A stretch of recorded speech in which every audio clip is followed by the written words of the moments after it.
Welcome to the Spanglish Sports World Network on Zingo TV Channel 250. Please remember to download the Zingo TV app at the respective app stores for iOS and Android devices. While you download, make sure you rate and leave a comment. Both apps are absolutely free. It's also available on Google Chromecast, Amazon Fire TV sticks, Roku sticks, and also on all smart TVs 2016 forward. Now on Lacrosse Talk, joining me is Gary Groob. Gary, you got a wonderful young man there as a guest today, Bill Fox. The name sounds familiar. Is there any reason why I might know him? Well, Frank, it's great to be here. And you might have heard him once or twice. You know, he's had a kind of a storied career. Tell me about his career. Well, we can hit into all aspects of it, but Bill worked as an NLL official for 20 plus seasons. Worked 6 championship games. The 2010 recipient of the Alan G. Ray Builder Award from Sports Officials Canada, recognized as an individual who has made a significant contribution to the development of sports officials and the advancement of sports officiating profession. And I would call that even an understatement from all the stuff that Bill has achieved, let alone being a player and a coach throughout all his years. So it's great to have Bill on the show. Bill, welcome. Thank you very much, Gary and Frank. Thank you. I'm cleaning my glasses because out of respect for Bill and what he did, making sure I can see okay. I guess I'm not that blind after all. I've heard that a few times thrown down from the stands. We've talked to a few officials on the show, and I have to tell you, I personally have a lot of respect for what you do. It's difficult to officiate a game that moves at a pleasant pace. Is it fair to say that lacrosse doesn't move at a pleasant pace? Jim Hinkson wrote a book called The Fastest Game on 2 Feet. The ball travels pretty fast, probably faster than some of the spectators when they're new to the game can keep up with it. It's no offsides, and it's not like being on.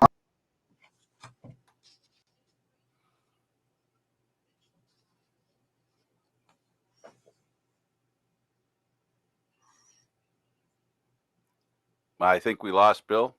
We seem to have, yeah. No, we seem to have lost him. So, Gary, do you think he's pissed at me for making the crack? No, I think he's heard much, much worse over the years. On the floor and in the stands.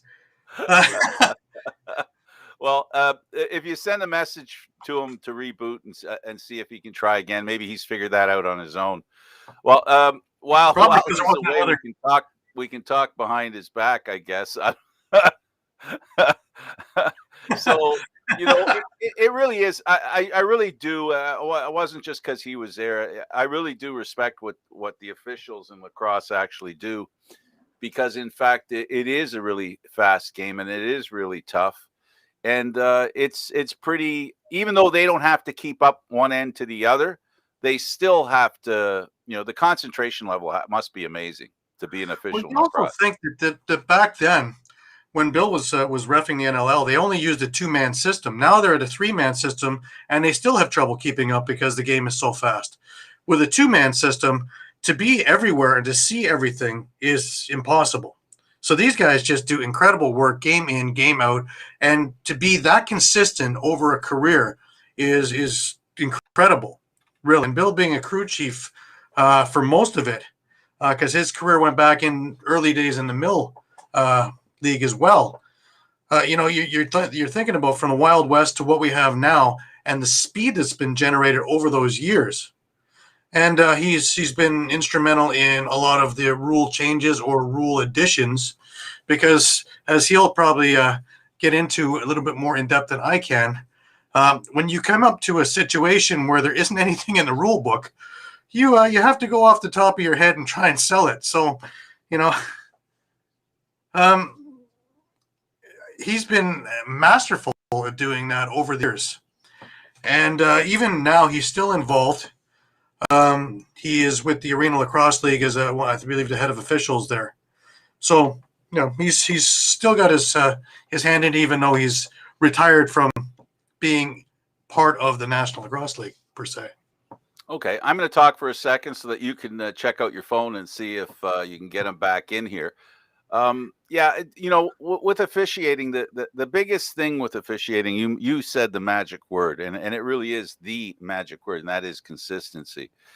Depending on what official, it's understood that referees have preferences, and there are little tweaks that each referee has, or preferences as far as calls they like to make. That's what we hear about.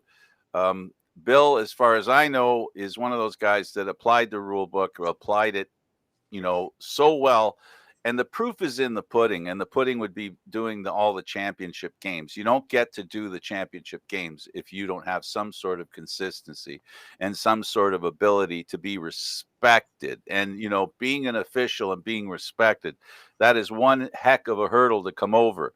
It's not easy being an official, and we talked with him about, and I wanted to get into the speed of the game, and how much refereeing is affected by the speed of that game. And it is a wonderful thing to see. In lacrosse, he obviously suffers the same problem every other lacrosse fan and person who loves the game, and that is they can't get away from it. And that's really nice to know that, a game that he's been at the highest pinnacle, in his profession, if I can call it that, and still have the desire to take part, which is something that is pretty much all part of lacrosse and the people involved in lacrosse, Gary. Yes, most definitely. It's another interesting thing is how he got started in officiating. It was more or less by fluke, really. He was this is going back into the early 70s, and he was playing junior A lacrosse with the Lakeshore Maple Leafs. Not a Leaf team. And okay, all right.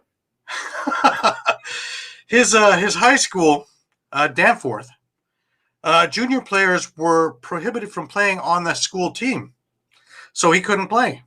So he asked to officiate instead, and thus was born Bill Fox official. Even though he kept playing, because he wound up winning a Man Cup with the Brampton Excelsiors back in 1980, before moving into coaching with the Toronto Beaches. So he's had a long affiliation throughout the years in all aspects, being at playing, being at coaching, and officiating. So really, you're not going to find a more rounded individual than Bill Fox. Yeah, well, Gary, let's talk a little bit about the kind of traits that make a good a good referee in lacrosse. First of all, I think most importantly is they have to be pretty healthy. Well, yeah, their cardio has to be great, because there's no way that they can be sitting there sucking wind going up and down, because more or less, unlike a player where you're going to sit on the bench and catch your breath, they're on the floor the entire 60 minutes. Eduardo, if you're around, Bill is backstage waiting. But the other thing is consistency and having a good rapport with players and with coaches alike, because if you are calling something and they're coming down on you every second, it's going to be an awful long game. But having a good rapport will usually stop things from happening, or stop things from continuing a lot sooner than if you don't have this rapport. With coaches, just being able to explain something, or if you got something wrong and being able to smooth things over, is also a big thing, because more or less, for the flow of the game, to have everybody on the same page and going, players, coaches, officials alike, this makes a much better game for everybody. Bill, welcome back. Back in. Sorry about that. Old computer. My son has my great laptop and didn't bring it back in time, so it happens. No problem. So I'm back here. Our ad-libbing. That's great. Bill, we've Yes. had worse, so don't feel bad. Okay. We've had cell phones name upside names down if you attached like. to microphones, and you name it, we've done it. We can name names if you like, if it No, makes no. you feel better. Rochester used to be a group of people behind the penalty box. Used to have a big bristle board with my name Fox on it with a circle and a through it. I used to laugh at that all the time. Yeah. So you're used to that kind of stuff. Sure. Well, we'll try and pick up where we left off, and basically, the game is so fast. We talked about that. You said, it's some people suggest it's the fastest game on 2 feet. I think anybody who's watched a lacrosse match understands that, can get behind that, and support that thought. Mhm. But what is it like from the referee's eyes? Well, every step you take as a referee, starting from working house league or minor lacrosse, and then you start to move up into the midget game, the junior level, it takes time to adjust. And the best advice I would always give new referees is you don't have to be the fastest person on the floor to run up and down, but you have to put yourself in a position to see the full picture, not just the ball or the ball carrier, but to see everything. And to anticipate the play is important, because as we all know, you can watch the junior A players fly up and down the floor. An older gentleman like me might not be able to stay with them, but I can anticipate the flow of the game and take a couple of steps ahead and pretty much stay with the game. It's the number one thing is, and I learned this a long time ago, is don't be a ball watcher, because now you have tunnel vision. You're missing everything else. It's like seeing a picture of a whole lot of cows in a meadow, and you're focusing on that one cow. Well, what are the other ones up to, right? Yeah. So you have to look at everything and anticipate what's going on. And I gave some advice to a few referees that might not be the fleetest of foot. Anticipate the play. Don't come as close as everybody else, but step back and put yourself in an angle that you can see everything. And communicate is the biggest thing. Silence. I've always said silence is a referee killer. If you're not communicating with the guys and telling them, hey, that's close. I mean, if it's a straight up penalty, straight. But if it comes close, you have to talk to the guys. Hey, you do that again, I have no choice but to put you in a box. And I've had a few guys in the senior major and the pro level, and I've told them, say, look, next time you come and you play defense, play it straight up. You play it straight up the next time out, I don't have to worry about you for the rest of the game, right? It's funny. Guys would come out and they take a look at me and they play nice, clean defense, and they look at me on the way off. I go, thank you. And those kind of communications, I think that goes a long way. So we've established that a peripheral vision is important, Mm-hmm. and we've established that a peripheral meeting out of respect and expecting that respect and that mutual respect. Let me use that phrase, because essentially, I think that's the biggest tool a referee has, is that mutual respect. I believe so. Yeah, I've had some heated arguments with some guys. I remember years ago before a face-off, Flip Sanderson was playing major in Brampton, and we're ready for a face-off, and the other guy was upset with Flip, and I'm talking to the guys, and I said, why don't you just put your stick down? And Flip got back at me, and he said something to me, and I said, stand up. And I said, Flip, I'm sorry. I kind of went overboard, and he says, yeah, me too. And the other guy taking a face-off said, are you guys finished? Let's take the face off. And Get a room. you get into those kind of heated arguments sometimes, where all of a sudden you realize that, I kind of went overboard. So did I. And Flip and I looked down at the guy and thought, like, okay, let's get it going again. But it's those kind of things. And like I said, silence is a referee killer. If you're quiet out there and you don't let the players know that I'm watching you, get your stick down. I always say, you have to have a set of phrases in your pocket. Stick down, push. Don't cross-check. I believe cross-checking is a penalty in the rule book. You tell a guy to cross-check, he elevates that push into a cross-check and a heavier cross-check. Loose ball by the boards in the corner. Play the ball. Get off the back. Those kind of things. Talk to the guys. Hands on your stick. Brian Shanahan, when he played, I probably added another 5 years on his career. He would always hand off. I'd say, let go. He'd let go, and he'd look at me. And he'd put his hand back, go, let go, like that. And, he understood what I was telling him, don't grab, right? And he would hold on just that little tiny bit that would impede, didn't impede, but he knew that line where I stood. And if I got too far, he was in the box. But Brian tells that story sometimes. Yeah. We went right back to the very beginning, and I had mentioned how you got into officiating was you were playing for the Lakeshore Maple Leafs, and Yeah. then Danforth wouldn't let you play because you were playing junior. And I started out playing my minor lacrosse back in the late 60s with Withrow Park, a small East End outdoor box. And the city at that time of Toronto had different locations: Moss Park, Withrow Park, Goulding Park. There were locations all over where we started a league called the Northeast League with a friend I play golf with all the time now that worked for the city, Ralph Gauthier. And then from that association, I went down to the beaches and played. And I realized, hey, they need referees to do the house league games. So I started in with the house league. And then Joe Lindo, that was running the TSSAA, the high school box league in Toronto, which was a great league back then, the box league. Brian Lemon would come down from Owen Sound, Brian Lemon's dad, and bring his high school team and play at the outdoor box at the beach. And it was so I started my house league out of there, then started into the high school lacrosse. And there was Toronto High School lacrosse, there was North York lacrosse. I think Scarborough high schools had a league before it became all one of City of Toronto. So I started through there, and then went out to coach different minor associations, and some of the guys, Gary Rosiski that played in the NLL, I coached him when he was a little tiny guy, and Gary would come off the floor, and I'd say, "Hey Gary, can you go again?" He'd go, "Yeah, okay, I can go again." Much like, if you guys know Paul St. John, St. John was the same kind of player like that too. I coached Paul St. John and Scotty McMichael back in Junior B at the beaches, and they were the kind of guys that you could just go to and look and say, "Can you go again?"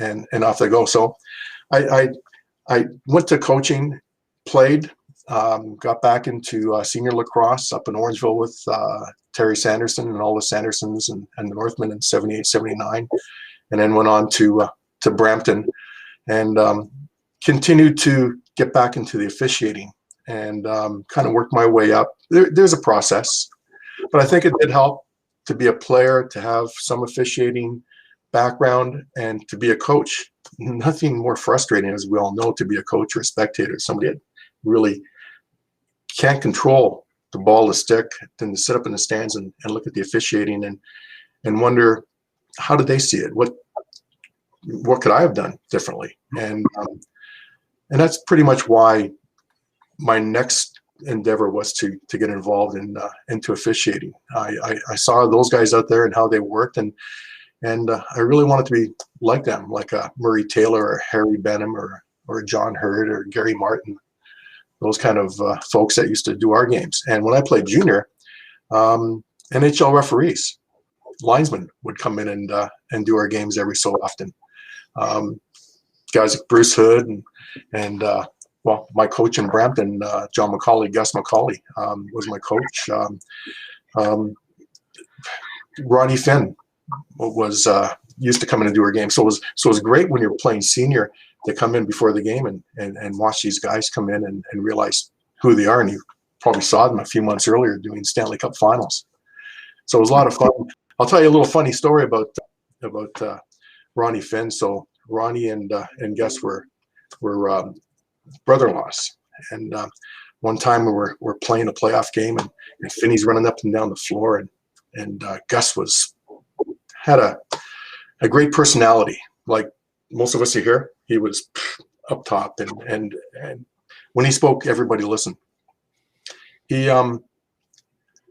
Finney's running down the floor, and he says, "Finney, you don't make a call. I'm locking the beer fridge." And he looks like that, and within a minute, poof, the hand goes up. It was you should saw our bench just roared at that one. That was hilarious, and but it's funny how personalities will kick in. Refereeing with your partner, or sometimes partners. You have to listen to them and talk to them pregame, and find out, where they are, what they've experienced. Have they had any problems in the game previous? Anything that they want to talk about, and kind of move on from there. It's officiating complex. I mean, we all come from different backgrounds. I kind of explained my background to you and how I got into it, but some people just come right into the game of lacrosse to officiate and really have not a lacrosse background, but maybe a officiating background or another life skill that, puts them into a good position to be a lacrosse referee or referee in general. We have learned over these interviews. We've had multiple interviews now with people involved in lacrosse, referees and other people, coaches and such, and players. We've learned that there's always this subtle connection. Maybe it's not even subtle between lacrosse and hockey, and how they move together. And even in some ways, even the way the game is played, the pace of the game, they've been on kind of a parallel course. Officiating as well has been affected mutually by both. You mentioned in the National Hockey League referees. I don't think that's a coincidence, right? That's basically at the heart of lacrosse and hockey, how they have a lot of similarities and they are tied together, aren't they? Oh, it is. Years ago, a ball would go out of bounds, and the referee would have to go to the box and get a new ball or wait for a ball to be thrown in. And it's my understanding that Bruce Hood said, "Why don't we carry an extra ball in our pocket?" And it just kind of, like I said, grew on from there with the lacrosse background. Well, like I said, John McCauley, his son Wes, is a great NHL referee, and John was a fantastic Hall of Famer in lacrosse, playing as a junior player, playing up with the major teams and winning. So in the Mann Cup in 1980, we're playing New West, and you're in the Memorial Arena, and you're in your little room, and it's a nice quaint place in the sort of in the basement of downstairs, downstairs in the arena, and it's cool. And we're sitting around, and Bram Wolfong's on one side of me, and Gordy Lyons on the other side, and we're chatting. The door would open, and McCauley would walk in, and there was silence, right? And in the Mann Cup, we had Terry Sanderson and Lindsay were on our team, and Bobby Wasson was on our team, and Timmy Barry. We could pick up players at that point, and McCauley would walk in and start out, and he'd start to go up and up and up and up and up. And when you walked out, you thought, yeah, we can do this. Well, it was silence. And when you walked out, you just felt like you were so much bigger and better. It was nothing like I've experienced before, but I'm sure there's other coaches out there that are like that or similar to that when they walk in the room, they own the room. And when they speak, you listen and you just feel like, let's go do it. Yeah. That must be a wonderful feeling that you can carry into your career. It must be uplifting when you think about, the importance and the respect that officials like that get and that you work towards. Was that kind of like a motivation almost? Well, it was. I've always felt like I want to give new officials a chance, and give them a break. And when they come into the room in a junior game, pretty much an hour before game time, I would sit down with them and find out what games they've have under their belts. Ask them if they've had any issues, any problems, anything they want to talk about. And I say, let's work on 3 things today. And they'd look. I say, well, let's work on a mechanic, a referee mechanic, and that could be pre-game, in-game, post-game. Let's work on one rule, and let's work on one referee signal. Okay? And so that way, if those referees started that at the start of the season, by the time their season finished, they pretty much go through all the mechanics, all the rules, and all the signals, and have it down. Where if you don't come in prepared and work on those kind of things, there's gaps that you lose. So a mechanic could be something as far as, after a goal scored, I'm the goal official. I'm going to look around, watch the players. I'm going to look at your eyes, Frank, and you're the drill official, and you're going to give me a little, and you get the players. I pick the ball out, and off we go through our mechanic of reporting the goals, assists, and setting up for the face-off. And then I say, open up the rule book and just pick a rule, let's read it. And that rule might not even come into play. But we've read the rule, and now let's work on a signal. And I used to tell the referee, stand in front of the mirror in the facility and look what you're doing. Is that a slash or is that a slash? So everybody can see. And and grow from there. So giving referees a chance and helping them out and talking to them pregame and setting them up for that game. I say, let's look at the facility that we're going to referee in. Everyone's different. Okay. What are the out of bounds? Where are the players going? Where are the dressing rooms? Let's talk about the off-floor officials. They can kill you. Shot clock guy, homer, can kill you in a game in a flash. Resetting too fast, resetting too slow can really kill you. I think I might be the only referee that's ever kicked out a shot clock operator up in Ottawa. He came in the room. He came in the room after the period, and he used to do some work a little bit with the CLA. And he said, "That call you made," he says, "that should be a match penalty." I said, and I quoted the rule and the rule number and situation. I said, "Read it." I said, "It was attempted. It didn't make contact." Okay. I said, "It's just a penalty." And I said, "By the way, when I do that, you do that. And if you can't do that, when I do that, I'll find a replacement." And so we started in and a reset, and he's terrible. I had to go, "Yeah, you're gone." And I had Jimmy Jordan up in Ottawa come in, and I think Jimmy's son was playing with the Gloucester team at the time, and Jimmy came in and did the game and had no problems. So yeah, I might be the only guy that kicked the shot clock. Brilliant. Hey, Gary, Brilliant. Gary, I just Another thought first that I've heard.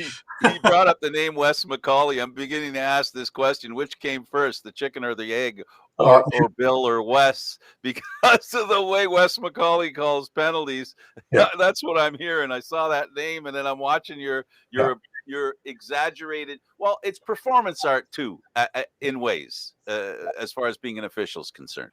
Well, if you have to not only be confident, but you have to look confident. I remember doing a game one time, and one of my fellow officials went in, and he made a great call. And I go up to him and I said, "That's a great call, but that's a hockey call." He goes, "What do we do?" I said, "Look around. Nobody knows." I said, "Look at the call you made. You made that call. You're so direct with it." I said, "Put him in the box. Let's get going." You know? And so, you know what I mean? So here's a guy that he's a great hockey referee, but he just finished some hockey, and he came in and boom, made that call. And I went over and said, "Yeah, we don't have that in lacrosse, but nobody knows that because you made such a great call. You were so strong with it." Now, do you have trouble with the summer leagues are different than the NLL, which is different than the OLA, which is different than BC, which is different than the Minto, which, you know, it came up to fruition when the juniors were changing rules just recently. Mm-hmm. But you must have trouble keeping track of which one goes where and how and in the heat of a game. So preparation is everything, right? And I used to ask the referees, "This game is finished. When do you start preparing for your next game?" Say, "Right now. Know where your partner is, know what league it is, know what the little changes of the rules are that they have, and get ready for that next game."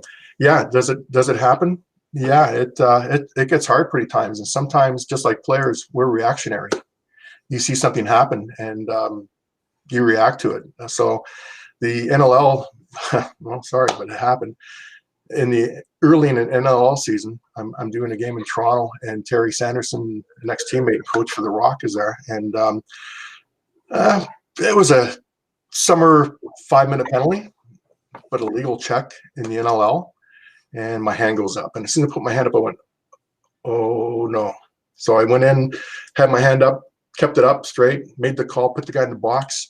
Doors open on the Toronto Rock players bench. Terry's there, and he's, Foxy, get over here." I said, "Terry," I said, "that's a terrible call. It's summer rule." I said, "I made a mistake." And he went, "Okay." Yeah. Okay. And to bring that a little bit further, so that finished off, and Terry went back to coach the Brampton Excelsior Majors, and we're doing a game at the Powerade Center, and I'm running down the floor, and he goes, Foxy, that's a penalty." I looked at him, I said, "Winner rule." He goes, "Oh yeah, okay." So even the coaches and players have to make those adjustments too, and it does. It sometimes it's hard, but you have to prepare and put yourself in the right position for it. You've been instrumental in a lot of the other rules that have come in just from scenarios that weren't in the books, because your mill book is big. original NLL book is That big. it gets to this thick for your NLL book. That's right. And then not only that, but then the old Major Indoor Lacrosse League rule book was that big, and it was it was so much different, the way the flow of the game and the pace of the game and the way the rules were back in those days. And Ronnie Wicks, who was my director of officials, the next NHL referee again, Ronnie came in, and we sat down and put many hours together, putting situations in, putting some American hockey rule situations in and rules in, and Ronnie was instrumental to bring the NLL rulebook to where it is today. And rulebooks are always changing. And one time we're doing a game, and Richie Tamburino, who was also nominated with me in the NLL Hall of Fame, we're doing a game in Buffalo, and the Baltimore was there. And imagine a fight happened in a Buffalo Bandits game. What had happened? It might have been out of the 12 players, it might have been 11 fighting. But anyway, I'm down on looking after one fight that was pretty bad, and Timmy Welch from Baltimore kicked a Buffalo player. So I get him separated. I say, Richie, I said, Welch just kicked the Buffalo player. He said, what do we do? I said, there's nothing in the rule book. Show that rule book again, Gary, how the size of it. It's like this big. Okay. It's small. And he said, what do we do? I said, we got to get rid of him. So anyways, he said, Walt, you're out of the game. And in the old Buffalo auditorium, that your body would vibrate because of the noise and people so close, and the 16,000 people in the stands. So Walsh went out, and he didn't go to his restroom. He stayed by the gate, and the fans are right there. And he's pounding on the door and yelling at us, and the play's going on, and we got a bit of a stoppage. I said, hey, Tambo, I said, Welch won't leave and go to the dressing room. Tambo goes over and says, Welch, you go to the dressing room, or I write you up and you lose a paycheck. Oh, Tim just walked around, ran to his room. But that's the old days of the Major Indoor Lacrosse League. And now, the way the league is now, it's totally changed the rules, the situations, but it continues to, things happen in the game that they're not always prepared for. Coaches are pretty smart, players are smart, managers are smart, and sometimes they like to take it and circumvent the rules. And as a referee, sometimes you got to go, yeah, maybe that one's not in the rule book, and how do we deal with it? It happens. How do you feel about the statement, if you're not breaking the rules, you're not trying? Well, yeah, so I was a player, and I was a face-off guy. And boy, I would watch how these guys would conduct the face-offs, and just cheat till you get caught. But so cheat till you get caught on maybe technical things. If it's a real physical side of things, then somewhere you have to find that line. But on the technical side of things, yeah, I mean, we've all seen it. I mean, years ago, we've heard about fishnet between the goalies' inner thighs underneath their shirts to stop the ball. Guys couldn't see. This was not in the NLL, but in the Canadian League, or jerseys being so long that any bounce shots is going to go up and through. So you have to change jerseys, or the big, from here to here added onto the shirt, so they're Batman to stop the ball. So those kind of things come into play. And then years back, Terry Rowland, who distributed STX for the country, and a great player with the Green Gills and the Philadelphia Wings in '74. I did a lot of work with Terry with STX, and we coached a minor team with some guys. Some guy named Gavin Prout might have been on the team. I don't know if you've heard of Gavin. And so there's like this novice team that we had, and Patty Jones, a great face-off guy. So I said, let's do something. So I baked a lacrosse stick and made it really narrow, but it had like a beak at the end, right at the back. And I made the pocket so that the shooting string was in the middle here.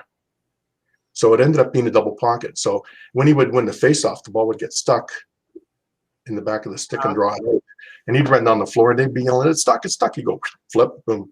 So we changed that. And then, rules had to change it because more people started doing double pockets. And I worked for a long time with the National Official Certification Program.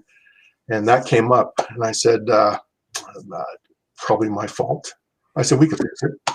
It's all the way the stick is bent and has a little eagle's beak at the back. Any stick like that can't be used for a face-off or a double pocket. I said, we could fix that. Put that, and that's in the rule book. We put that in.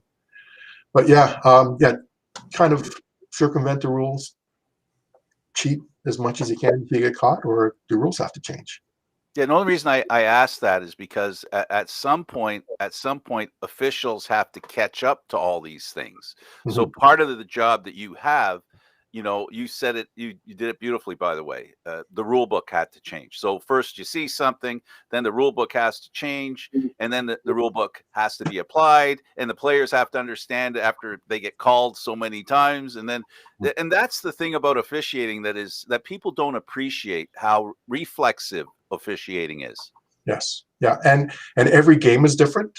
Years ago I did a junior B game, and my fellow official wasn't really happy that it was a junior B game with lower level teams out of town, and he thought he should be a referee into the junior A levels, not junior B. And he came in the room and he says, "Oh, this is terrible." And I says, "It's the only game we have today. Let's go out and do the game." I said, "These players are playing the game." And I've always had that attitude that it doesn't matter what level you are, you're there to, hopefully every time I went on the floor, I brought the same attitude. I went out and called the game the same way. I didn't care what it was. I talked to the players, tried to talk to the coaches, tried to ease things out. I tried to do the game so that in a 3-period game, you probably called 60% of your fouls in the first period, 30 in the second, and 10% in the third, because everybody knew what was happening. You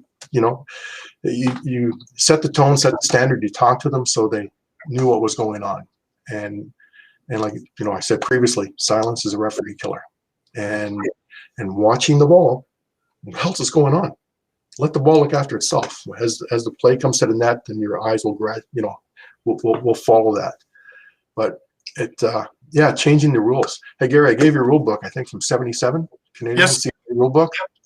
Yep. So I'm in an NLCP meeting up in Ottawa.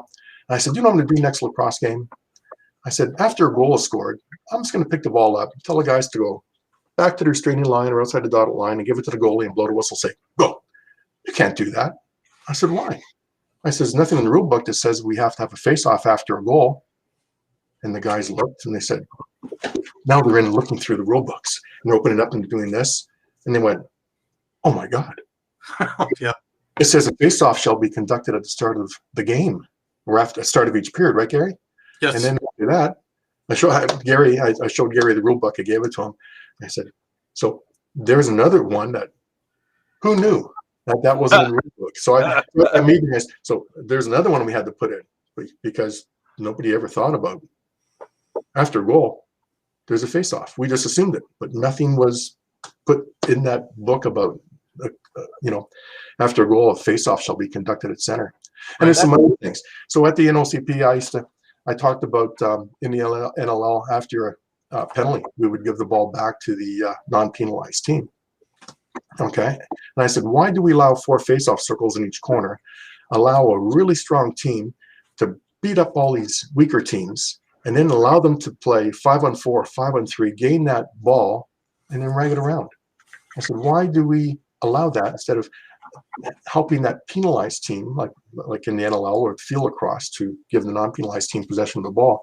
So if notice now in those corners, those face-off circles are gone because of hard work at the NLCP and submitted to the CLA. We now award ball after a penalty instead of letting stronger teams beat up weaker teams even more so. Right. It's almost like a basketball rule, isn't it? Like, after somebody scores, you get the ball. You get your chance to respond. Yeah, exactly. Yeah. Mm-hmm. It also makes it more interesting because, there's an inherent advantage, obviously, when you have a man advantage, that the odds of you having the ball and or possessing it, especially in lacrosse, that is a very possessive, a possessive oriented game. Mm-hmm. It really is. And you watch how all sports evolve, all sports change. Like I said, with the advent of equipment, look at the lacrosse ball. At one time, the box ball had a higher bounce and the field ball had a lower bounce, and the CLA came in and standardized. So we had a a ball that we could use in both sports. I have some old Gary showed you the old Viceroy balls that I have in the basement with a higher bounce, and you can take it, and there is a difference. And the weight of the ball too. Sticks have all changed. Years ago, back in the mid 80s, when we had the plastic sticks, or what they call Tupperware, you could slash somebody and they would bend. Mm-hmm. The sidewalls were very forgiving, and it would just go like that, and nothing would happen. And you hear, how can they call that a slash? It's Tupperware. It's not going to hurt the guy. Well, nowadays with leather gloves, shorted pads, and spaces between pads, mm-hmm. Fingers break, arms break. The sticks are much better, faster. How we found it amazing going in or close to some of these players playing majors and pro, watching a guy string a stick. And I said to Jason Crosby one night, I said, who are you stringing the stick for? Me. I said, did you break your other one? No, I'm going to use this one tonight. Remember the old traditional wooden sticks? I have my Logan downstairs and a Patterson downstairs. It takes you forever. Spend time at the outdoor box, boom, throwing them at the blue lines, at the red lines, looking at the little screw holes in the wall and trying to hit those spots all the time, trying to get your stick just right, get the shooting string. And here are players now with these sticks. They get them, they restring the thing, and boom, game ready, and they're accurate and fast, and it's really changed the game throughout the whole world. Mm-hmm. In my experience, I had the pleasure of doing play-by-play for Toronto Beaches back in the 80s and early 90s. They didn't play on carpet. They played on concrete. So I was thinking, and now you just explained something to me. It seemed like the ball back then, I seem to recall it bounced a lot better. Like it would hit the roof. Oh, yeah. It was I'm not kidding either. Yeah. Was that the days of Ted Reeve Arena? Actually, Birchmount Arena. Birchmount. So I coached a team at Birchmount when we had the junior B team. And right. it wasn't city run back in those days. It was privately owned. And we used to have cat litter in the far corner of the Zamboni. And when it rained, we'd have to get the cat litter out and sweep. Here we go. Floors. Yeah, we used to have to do all that stuff, sweep the floors with the cat litter. Yeah. And it rained the day after in the arena. We had rainouts in the rink. We had rainouts in that rink. And it's a great old rink, city owned now, and it runs fantastic. But back in those days, it was privately owned, and we tell people, we had a rainout at the Beaches game. Outdoors? No, it was indoor, but it rained out. Yeah. So Gary, we've got a couple of minutes left. Please take it. With all the expansion that's going on, not only do we need a whole lot of players now, we need a whole lot more officials. What's the process that we can get officials up to the NLL level? Well, and it's the same thing here. There are. I think the NLL is doing a fantastic job. They'll come here. Brian will come here in the summertime. They'll run these small tournaments through the different cities. They'll watch up-and-coming referees. Myself, I spent a lot of time explaining to the guys, you want to be a pro referee, here's what you have to do. You come to the rink, you go in your room, you get into the book, and you talk to your players, and who is ever going to be the head referee, do a pregame. It's not like, hey, Frank, hey, Gary, okay, let's go. It's like, what facility are we in? Who are the teams? Look at the rosters. What problems could we have with the rosters? Look at everything. And put it all together, and I think with the younger referees that I helped move up to the NLL, I think they're doing the same thing with the next group of referees up and coming. But it's all a matter of being prepared and going in and really read the rule book. Right. There's not only read the rule book and understand the situations that correspond with those rules, but like you said, Frank, it's an understanding about communicating with the players, watching them. It's just not going in and saying, I can make that call. Oh, and that's the other thing. It's easy to be referee and run up and down the floor. It's another thing to actually put your hand up and make a call. Right. I don't know how many times I would do a game, and I've had friends or colleagues come up and say, Bill, you're the only guy making calls out there. And I go, that's fine. I know what needs to be done. But on a new referee, I would tell new referees in the room, I say, what are you going to do when you see something happen right in front of me? And some of the referees go, not call it. I said, no, you think it's a penalty, you call it. Okay, don't worry about what I'm doing. Maybe I miss it. I said, You go out and do your work.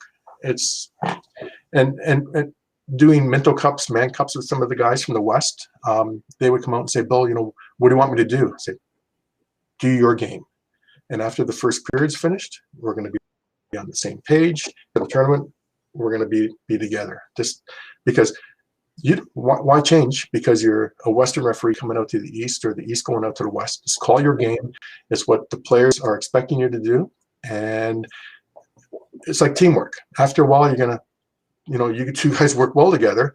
And after a while, you know what to expect and what to do and how to make it roll smoothly. Yeah, that's one of the biggest professional traits that a referee needs to do, and that is to establish the rule book. We could do a whole nother show on this question. I don't want you to answer it because we don't have another hour, but it's all about, the question of there's always the rule in the rule book. It's about enforcing the rules. And sometimes, people think that a new rule needs to be invented, when there is an appropriate rule. I know I'm going against what you said earlier, but in some cases, there are rules that can be applied that people think needs a new rule. So let me go with that for just a minute. Hockey did it a number of years ago. They enforced the rules, the clutching, the grabbing, the interference, and made the calls. I've always said if a player takes his hand off the stick, he's doing something wrong, and maybe it should be called, right? A slash is a slash. Slashing is a penalty. Cross-checking is a penalty. We would probably get more youth into the game if we learned to go back to the push, contact, head on head, not head on arm with the slash, and get rid of all the clutching and grabbing, and make it a friendly game for the youth to get back into play again. I think we're losing too many youth because they're coming in and watching the game, and that dotted line that we reintroduced a number of years ago outside the goal crease, the 15-foot free throw line that used to be there. They put it back in. It was a great idea, but it's kind of, if you watch a youth game, it's almost like a no man's land now. Kids are getting beat up in there, and wasn't the intent of it at all. The intent was only when they were inside that dotted line can you put a stick on them, push somebody to impede them. Now it's like, I'm going to kill them, and that wasn't the intent. So yeah, the rules are in play. I think we have to get back and call it by the rule book. A slash is a slash. Cross-checking is cross-checking. Right? Interference is interference, and holding's holding. Hockey did it. And hockey years ago, the big strong guys played. And the young guys had the smaller guys had a hard time. Oh, yeah. The game. That changed.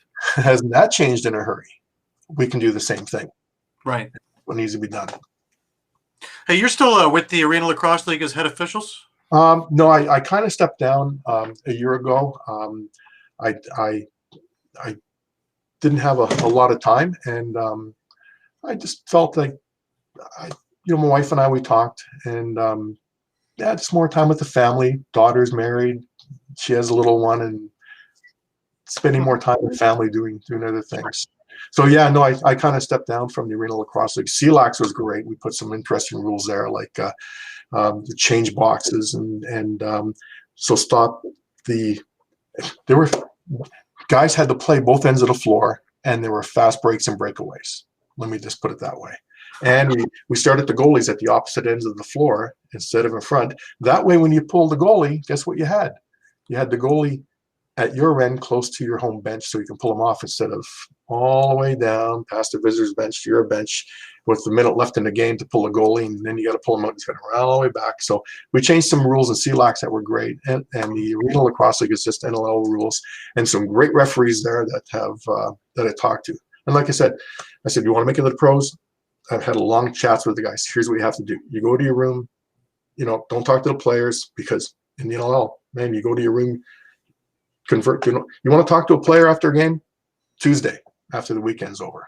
Sure. And you have time. Talk to your buddy then, not before the game. Because if I come up and go, "Hey Frank, how you doing? What's happening?" And Gary's at the other team going, and all of a sudden Frank makes the pick and goes in for a goal that maybe might have been and Gary's going, "Oh, what the heck's going on?" Yeah.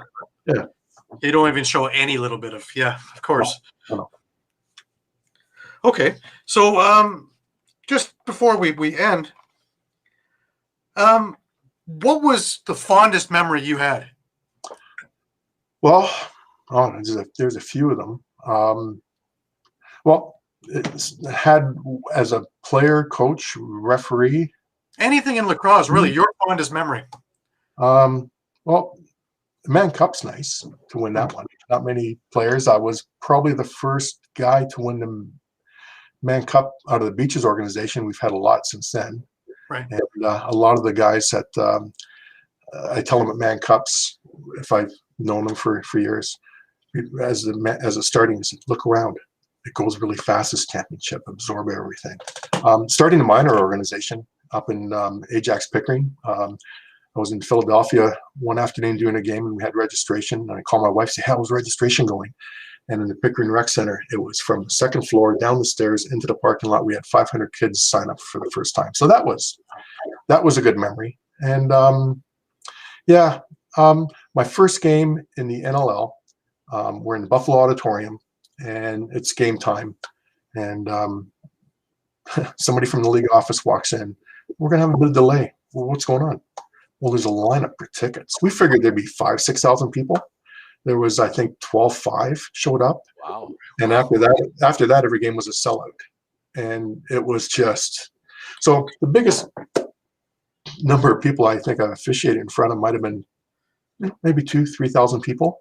So you get into that game in Buffalo Auditorium and you look around and it's 12,500 people. And you go, okay. I thought, I got to get ready for this. 1 second. I got to get ready for this. So I go in and opening face off, and right away one guy's too early, and I go in and go blow it down, and look at procedure, and then, boom, visiting team gets the ball. Oh, that's the first time I heard 12,000 people boo. Like, okay, that's okay. And the important part of that is too, you get in, and now I'm involved in the game right away. Because earlier I said I can wear the stripes or a black shirt, run up and down the floor, and not make a call. That doesn't make me a referee. Right. You got to and do it. And World Championship gold medal game, Baltimore 1998, Canada US, probably what people say is the greatest field lacrosse game ever played. That was exciting. And in overtime, we had to go. Jimmy O'Hara, U.S. referee, we had to go to the referee from. That was a crew chief, Peter Knight from Australia. And I said, Knighty, take your finger, put it on top of your flag and go a little deeper in your pocket. He goes, what do you mean, mate? I said, don't look for a penalty. When it happens in overtime, it's going to be big and everybody's going to know it's a penalty. I said, and O'Hara says, Knighty, listen to him. Just don't bury it. Just put a little bit deeper in there and make sure it's a penalty and not one we're looking for. Let the players figure this out. That's every so often I'll go back and watch the video of it. It was great. So it was 98 in Baltimore, Canada, US. US won. And after that, I said, when we develop more NCAA Division 1, 2, and 3 long sticks, we'll be right there and beat the US teams in field lacrosse. And, well, I think we've done pretty good. Mm-hmm. We sure have. We're going to have to leave it there. Bill, it's been a real pleasure meeting you, talking to you. And I have to say, the best advice I heard on this show was you and your wife talked, you listened. I think that's really important. Well, I tell the kids, I say, if your kids ask me something when they were small, I go, that's funny. I said, who's the boss of the house? I said, you asked your mom, and she said no, didn't you? Okay, that was it. So, He's Bill Fox, a former official, a great person to talk to. We got to have you come back. There are a lot of other questions I would have liked to have asked. I know, Gary, you had a few too. Thanks for being here as usual, partner. Have a good day. Take care. Thank you. Thanks sir. very much, Bill. Thanks, Gary, and hopefully we'll see you guys soon. You take care. You definitely will. All right. Unless you see me coming. Come on up. All right. Great. For Okay. Gary Enjoy the Groob, game Bill tonight, Fox. everybody. Thank you. I'm Candid Frank Stanisci. Thank you for watching Lacrosse Talk, seen live Thursdays at 4 p.m. Eastern Standard Time. This show can also be heard on the Spanglish World Radio Network. For Lacrosse Talk news, entertainment, and other sports programming we offer, please check out Spanglish World. Spanglish World. Watch it, hear it, read it, download it, and live it. Thank you for watching. Until next time, Wednesdays at 4 for Lacrosse Talk.